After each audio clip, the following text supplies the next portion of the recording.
Olá, telespectador do AmazonSat, programa Literatura em Foco, gravado aqui no Hotel Blue Tree Prêmio Manaus. Claro que o Hotel Blue Tree nos recebe com este café da manhã, inclusive com café da manhã oriental.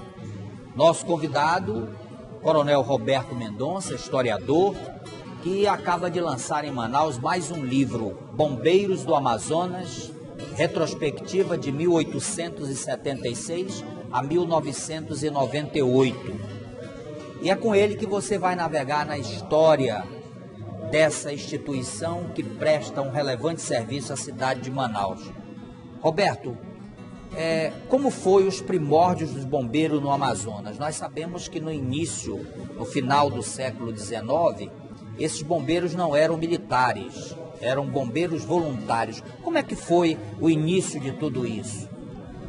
Precisamos dar um passo atrás ainda, falando dos bombeiros nacionais. O primeiro bombeiro criado no Brasil é do Rio de Janeiro, 1856. Província do Amazonas nascendo a província do Amazonas. E apenas em 1876, 20 anos depois, é que se dá o primeiro passo na direção de se constituir um serviço de bombeiro, ou melhor, de bombeiros não diria, mas de extinção de incêndio, de reunir todas as forças da província no caso de um incêndio, né? E participava a igreja, a polícia civil, a polícia militar que estava engateando e os voluntários, né? Assim que começou o bombeiro do Amazonas. Nessa situação, o Corpo de Bombeiros do Amazonas é considerado o segundo bombeiro do país, por essa data. Interessante. É o segundo bombeiro a se instalar realmente no país. Friso que não era uma corporação militar, né? Como eu disse, era um serviço que reunia as forças para combater incêndios. Somente com Eduardo Ribeiro, já ao final da província, é que se tem um corpo de bombeiros militar. Pois é, mas nós temos aí uma transição desses bombeiros, né? A partir da província para a República, há uma transição nisso. Exato. O Eduardo Ribeiro é o governador que se fala, que se tem que falar, né? É o homem que faz uma revolução, que faz uma mudança, né? Para não repetir aquela velha e conhecida, né, frase de que isso aqui se transformou realmente numa metrópole. Então é ele quem constitui uma polícia militar de bom tamanho, né? E no meio dessa polícia militar havia uma companhia do Corpo de Bombeiros, né? Portanto, cabe a ele essa evolução, essa enorme evolução do Corpo de Bombeiros nessa transição, diríamos, da província para o estado do Amazonas. Agora, de certa forma, Roberto, você tem se preocupado, até por ser militar, você sempre se preocupou em recuperar a história da polícia militar. Quantos livros você produziu falando, resgatando a polícia militar?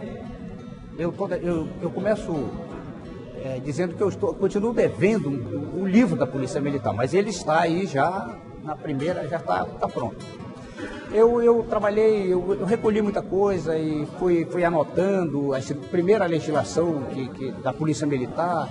Depois eu me envolvi com a participação da Polícia Militar em Canudos, né, por ocasião do centenário. Um belo livro, por sinal. E a Universidade do Amazonas publicou esse trabalho, chamado Cândido Mariano, o comandante da tropa, e Canudos, para mostrar a participação da Polícia Militar nesse conflito, né? Depois eu trabalhei um primeiro livro sobre os bombeiros, que também fez parte da Polícia Militar, e finalmente este livro do Corpo de Bombeiros, porque o Corpo de Bombeiros também, por longo prazo e por longo tempo, pertenceu à Polícia Militar do Amazonas.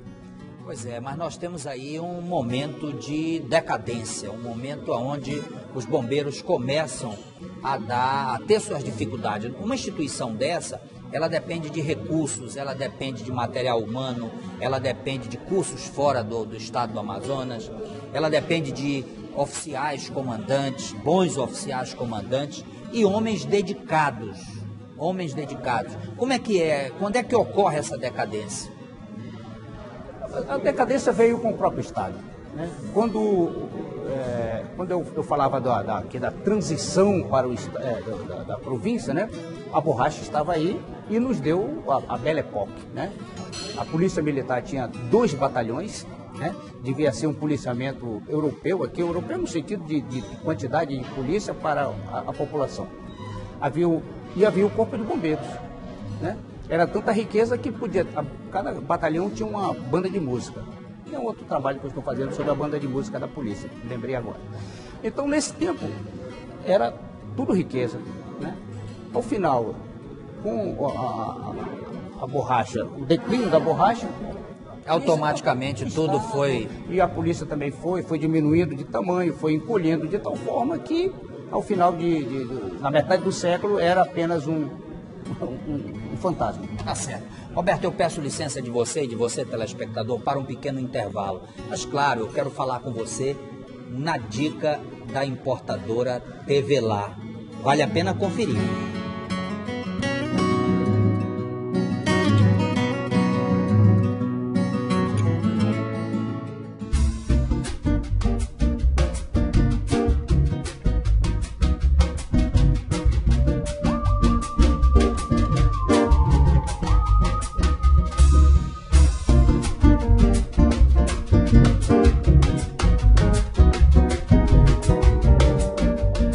Estamos de volta, é o segundo bloco do programa Literatura em Foco e hoje, prazerosamente, eu converso com o Coronel Roberto Mendonça, ele que é historiador, é membro do Instituto Histórico Geográfico e lançou recentemente em Manaus mais uma obra recuperando a memória da Polícia Militar.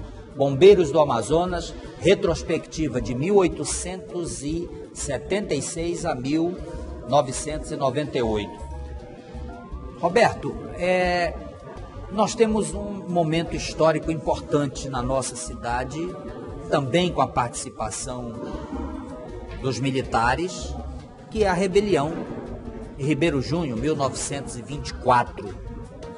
Eu queria que você falasse o que ocorreu nessa rebelião e como é que o bombeiro entra nessa história, a Polícia Militar acaba entrando nessa história.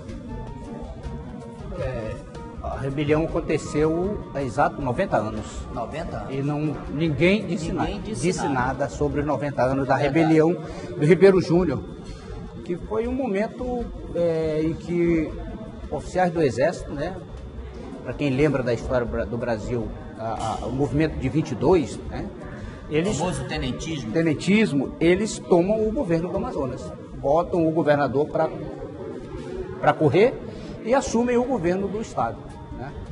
1924. A Polícia Militar foi dominada pela tropa do 27BC, né, e foi transformada numa guarda cívica. Né. O Corpo de Bombeiros foi mantido, porque era uma instituição necessária, e durante um mês, o que se sabe, durou a rebelião do Ribeiro Júnior. Até a sua deposição com as forças legalistas. Isso, mas continuou um governo militar, exercido por um militar, que vai até dezembro do mesmo ano, quando nós temos a intervenção federal no Amazonas. Neste período, a Polícia Militar existiu como guarda cívica, o bombeiro continuou como bombeiro. Né? Ao final, Alfredo Sá, Alfredo Sá, que toma posse como interventor, ele, digamos assim, retorna à situação anterior, denominando a polícia, voltando ao velho e tradicional trabalho de polícia militar. Sorte que o bombeiro, a participação da polícia, eu diria até que foi negativa, porque ela foi dominada e foi submetida. Perdeu a sua força policial. Exatamente. Passou os tenentes, inclusive um tenente da polícia foi nomeado coronel comandante da Guarda Civil. Isso marca bem esse movimento do tenentismo. Nós poderíamos dizer que então foi um momento de tristeza no processo da Polícia Militar, foi um momento de decadência, a perda dessa autonomia. Isso já é interessante, Base, é que o comandante da polícia neste momento era o coronel Pedro José de Souza, que foi deposto, né? Já tinha sido comandante da polícia em 2 outras oportunidades, e em todas as 2 oportunidades ele foi deposto na violência. É um fato histórico interessante. 1910, no bombardeio de Manaus. 1912, 2 anos depois, com a deposição de Antônio Bittencourt.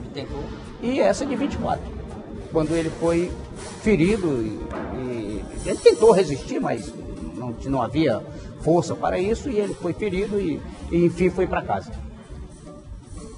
O bombeiro tem uma contribuição histórica e importante para o estado do Amazonas. Aliás, o bombeiro tem uma participação histórica para o Brasil e para o mundo.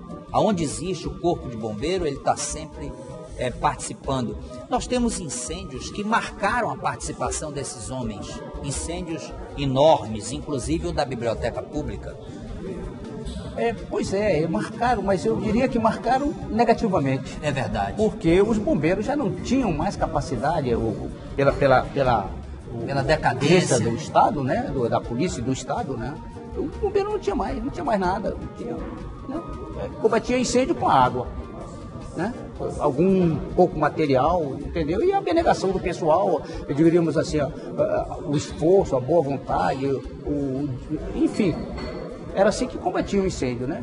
A Biblioteca Pública, em 1945, ela teve um incêndio e queimou toda a parte interna. Eu creio que não desabou, né, totalmente por causa da sua construção de ferro, essa coisa toda, e houve só uma pequena parte que ruiu, né?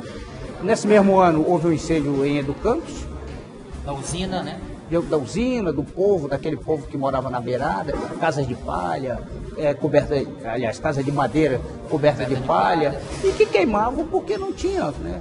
Não tinha como... Que, aliás, o Educandos, por um longo período, ficou conhecido como Cidade das Palhas, né? Pode ser também por isso, né?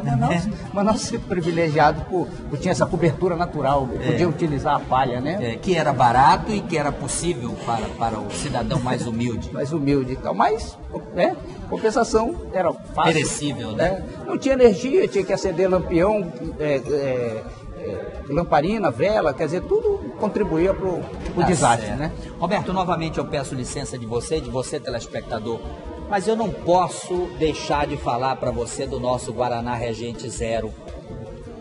Você precisa conhecer e experimentar o Guaraná Regente Zero. É Guaraná do Amazonas. Eu volto em seguida, não saia.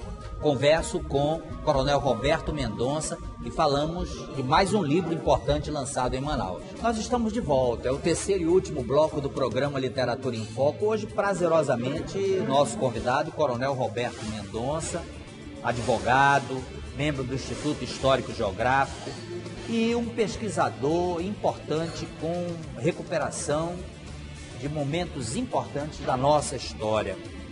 Roberto, os bombeiros tiveram várias sedes, andaram por vários lugares. Eu queria que você citasse esses lugares e a sede nova, a famosa sede nova, que foi um sonho da construção, porque por onde ele passou era sempre improvisado. A primeira sede dos bombeiros mais conhecida é na rua Joaquim Sarmento, esquina da Saldanha Marinho, onde hoje há um supermercado, mais adiante tem uma loja de departamento, e mais ali, aquele local ali, foi uma sede do bombeiro construída por volta de 1910. Foi construída pelo particular, destinada ao Corpo de Bombeiros, né? E o Corpo de Bombeiros ficou lá até 1919, quando ele foi diminuído, né? Foi reduzido. Com a decadência do Estado. Foi reduzindo seu efetivo e ele foi transferido para o quartel da Praça da Polícia, né? Do qual ele fazia parte. E ele, durante de 1920 até 50 ele esteve lá naquele local, da Praça da Polícia. Novamente improvisado. Sim, improvisado. A corporação não cabia toda ali. Improvisado. Apesar de não ter muita coisa, mas estava na casa dos outros, né? O Estado, a Prefeitura pagava o bombeiro, o Estado dava as ordens, enfim, uma série de conflitos que não facilitava a vida dos bombeiros. Os bombeiros, então, foram expulsos, a palavra, pelo coronel Cleto Veras, em 1957, e eles foram, então, para um galpão que ficava atrás da sede da prefeitura, ali na 7 de setembro, na praça da... O início da cidade de Manaus, ali lá atrás. Havia um galpão lá, os bombeiros se meteram lá, rearrumaram o galpão e ficaram lá durante 5 anos, até que em 62, eles vão para a 7 de setembro. A 7 de setembro, eles vão para lá em 62 e saem de lá em 74, quando vão para Petrópolis, já sobre o comando da Polícia Militar. Quero lembrar que nós estamos fazendo agora, já foram completados 40 anos do Corpo de Bombeiros lá em Petrópolis, mas agora em setembro são 40 anos que o Estado do Amazonas importou carros, a primeira escada de magiros, entre aspas, né? E suma essa renovação do Corpo de Bombeiros. Agora, Roberto, vamos fazer uma análise, você que buscou todas essas informações. Inclusive, eu quero te parabenizar na reunião da diretoria da Academia Amazonense de Letras. Eu fiz referência à tua obra, fiz referência também a esta foto, que a foto da capa é uma foto premiada, né? Que é o esforço de um adolescente para apagar um enorme incêndio, né? Mas vamos fazer uma análise do bombeiro hoje. Como é que você, como coronel, como militar, como historiador, faz uma análise do que é o Corpo de Bombeiro hoje? O Corpo de Bombeiros hoje está muito bem. Falta apenas pessoal. Falta pessoal. Eu quero lembrar que o ano passado, nesse esforço da Copa do Mundo, foi benéfico para os bombeiros, porque o governo, se não me engano, incorporou 250 homens. O bombeiro tinha 500 homens e recebeu mais 250. Foi um extraordinário aumento do efetivo. Em termos de equipamento, o Corpo de Bombeiros está bem, está muito bem. Veículos de toda sorte, né? E está espalhado na cidade de Manaus.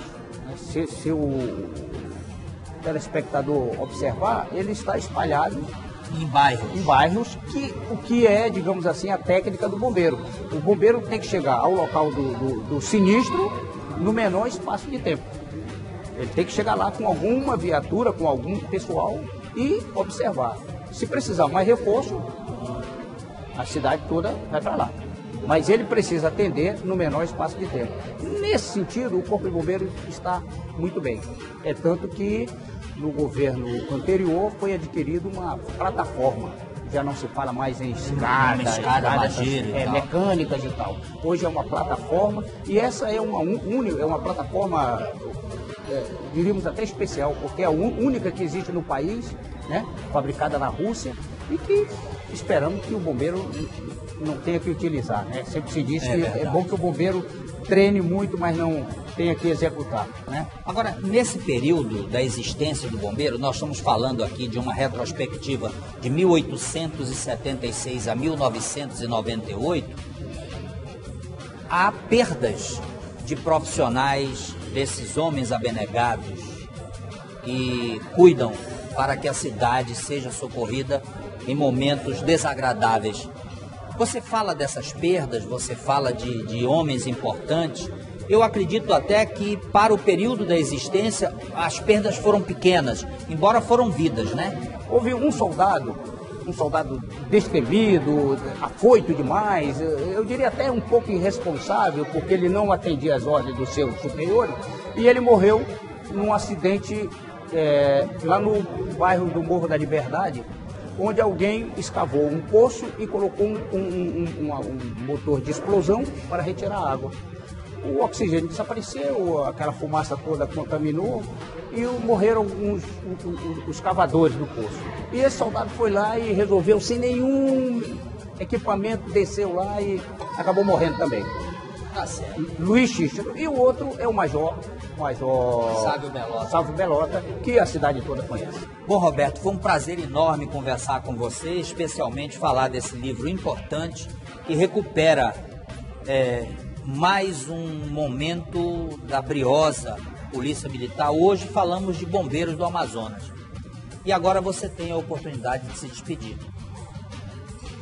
O agradecimento enorme para o seu trabalho, né, dessa divulgação, né, do Corpo de Bombeiros. É uma entidade que a população admira, mas eu creio que a sua história estava aí pelo limbo, escondida. E essa oportunidade que você me oferece me traz também, me estimula a novas aventuras, a catar novos papéis para que eu possa escrever novas histórias. Com certeza, e a cidade espera a sua contribuição, que é importante. Bom, nós estamos chegando ao final do programa e eu quero me despedir de você, claro, agradecendo a você, telespectador, que toda semana nos prestigia, nos assiste, que manda seus e-mails e dá sugestões. Agradecer especialmente os nossos patrocinadores, Importadora TV Lá, Magistral com Guaraná Regente Zero. Mas, claro, você pode continuar conosco nas redes sociais. Nós estamos no YouTube, você assiste toda a programação do Amazonsat no YouTube, não é só o Literatura em Foco, mas eu espero te ver na próxima semana e eu tenho certeza absoluta que isso vai acontecer. Nós vamos nos encontrar novamente para este bate-papo agradável, mostrando um livro produzido no estado do Amazonas para você de todo o Brasil. Um forte abraço e até o próximo programa.